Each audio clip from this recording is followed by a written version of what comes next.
de notre réunion, M. Gérald Stabrock craignait que nos débats ne s'enlisent dans une seule sorte de torture ou que nous parlions de la torture de façon abstraite.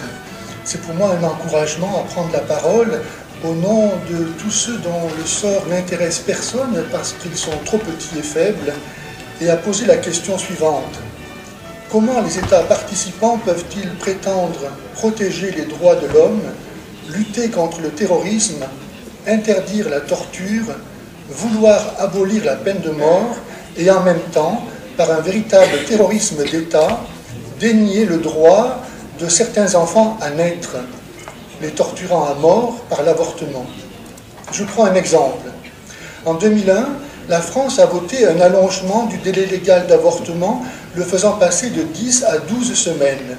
Que s'est-il passé en 2001 pour que celui qui était jusqu'alors un être humain ne le soit plus? En Suède, le délai légal est de 18 semaines.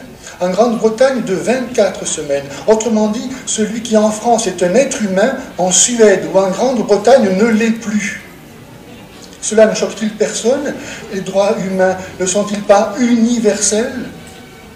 S'ils ne sont pas universels, que sont les prétentions des États participants d'apporter la paix dans le monde par la défense et la promotion des droits de l'homme? Et notre réunion est-elle alors autre chose que la manifestation d'une criminelle hypocrisie?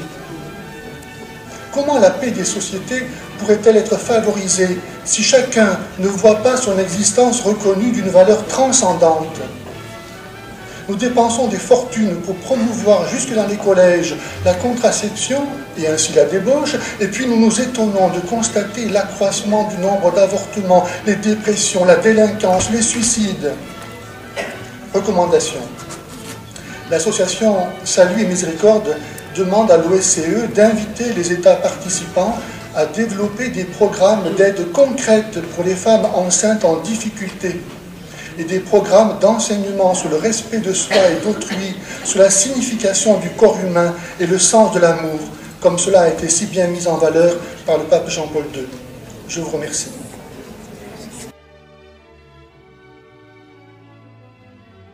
Ce que l'on peut trouver préoccupant du point de vue des autorités de la République, que certaines interventions se prévalent de valeurs présentées comme religieuses pour confiner à l'intolérance contre les membres d'une autre religion, ou bien pour nier purement et simplement les droits fondamentaux de la femme.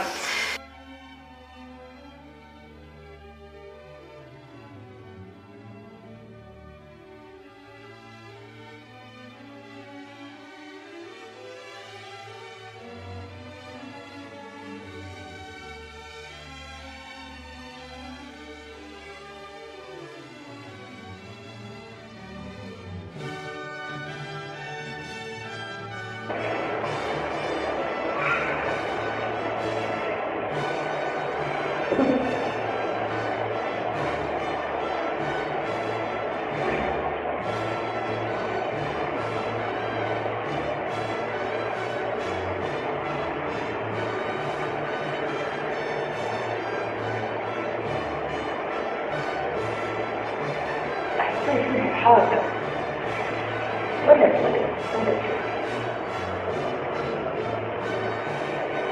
ولا